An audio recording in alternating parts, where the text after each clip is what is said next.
છોટાઉદેપુર લોકસભા વિસ્તારમાં આવતા ઘોગંબામાં આજરોજ ભાજપના ઉમેદવાર જસુભાઈ રાઠવાએ ભાજપના કાર્યકરો, સરપંચો અને હોદ્દેદારોને સભા સંબોધી હતી, જેમાં હાલોલના ધારાસભ્ય જયદ્રથસિંહ પરમાર, નારાયણભાઈ રાઠવા ઉપસ્થિત રહ્યા હતા.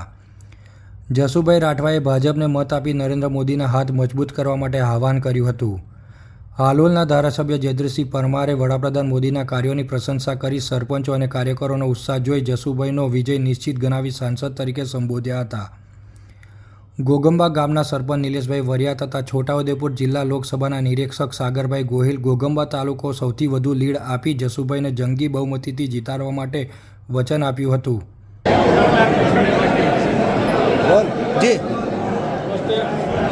આજે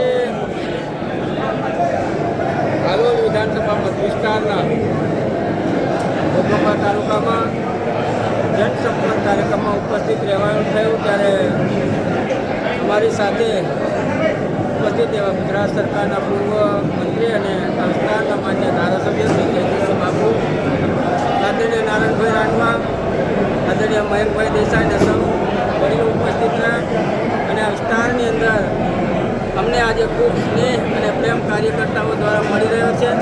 એ જોતાં હું કહી શકું કે આ વિસ્તારમાંથી અમને હાલોલ વિધાનસભા વિસ્તારમાંથી 9 લાખ કરતાં વધારે મતોની લીડ મળશે અને આ છોટાઉદેપુર લોકસભાનું કમળ દિલ્હી મોકલવામાં આ વિસ્તારનું સિંહ ફાળો છે અને આદરણીય નરેન્દ્રભાઈ મોદી સાહેબને આ વિસ્તારના લોકો ખૂબ પ્રેમ કરે છે અને સ્નેહ પણ આપે છે. જીતનો કેટલો વિશ્વાસ છે? કેટલા લીડથી જીતશો એવો વિશ્વાસ છે? સમગ્ર લોકસભા વિસ્તારની અંદરથી પ્રેમ અને સ્નેહ મળતા મને લાગે છે કે આ વખતે આ છોટાઉદેપુરનું કમળ આપણે 5 લાખ કરતાં વધારે લીડથી આદરણીય નરેન્દ્રભાઈ મોદી સાહેબના ચરણોમાં. તમે સાંસદ ચૂંટાઈને આવો છો તો તમારે ઘોગંબા માટે શું પ્રાથમિકતા હશે? સાંસદ ચૂંટાઈને આવો છો તો ઘોગંબા તાલુકા વિશે શું પ્રાથમિકતા હશે? નરેન્દ્રભાઈ ગુજરાતના મુખ્યમંત્રી હતા અને આ વિસ્તારના ધારાસભ્ય અને ગુજરાતના સરકારના મંત્રી તરીકે પણ દેવદાદા છે.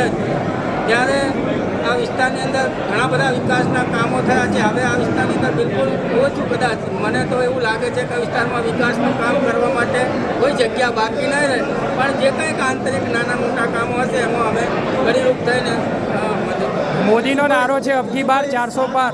7 વિધાનસભા લાગી રહી છે અને તાજેતરમાં પુરુષોત્તમભાઈ રૂપાલા શ્રીનો મુદ્દો ક્ષત્રિય સમાજ આપણે ભારતીય જનતા પાર્ટીના વિરુદ્ધમાં મોરચો માંડીને બેઠો છે, ત્યારે આપણી આજે છોટાઉદેપુર લોકસભા બેઠક ઉપર એની કોઈ અસરો વર્તાય છે? છોટાઉદેપુર લોકસભાની વાત કરીએ ત્યારે સમગ્ર ક્ષત્રિય સમાજ અને રાજપૂત સમાજ ભારતીય જનતા પાર્ટી સાથે છે અને એમના દ્વારા મને પણ વ્યક્તિગત રીતે અને ભારતીય જનતા પાર્ટીને ખૂબ સ્નેહ અને પ્રેમ મળી રહ્યો છે. Okay, done. આજરોજ ભારતીય જનતા પાર્ટીના છોટાઉદેપુર લોકસભાના ઉમેદવારશ્રીના ઘોગંબા પ્રવાસના નિમિત્તે ઘોગંબા ખાતે પાલા જિલ્લા પંચાયતના કાર્યકર્તાઓ, સરપંચો, તાલુકા જિલ્લા પંચાયતના સદસ્યો અને બૂથ સમિતિના હોદ્દેદારોની એક બેઠક હતી. જે બેઠકમાં હાલોલ વિધાનસભાના યશસ્વી ધારાસભ્ય આદરણીય જયદ્રથસિંહ પરમાર સાહેબના માર્ગદર્શન હેઠળ આજે કાર્યકર્તાઓ ખૂબ મોટી સંખ્યામાં ઉપસ્થિત રહ્યા હતા અને આવનારા સમયમાં ભારતીય જનતા પાર્ટીના ઉમેદવારને જંગી બહુમતીથી જીતાડવાનો આશાવાદ કર્યો હતો.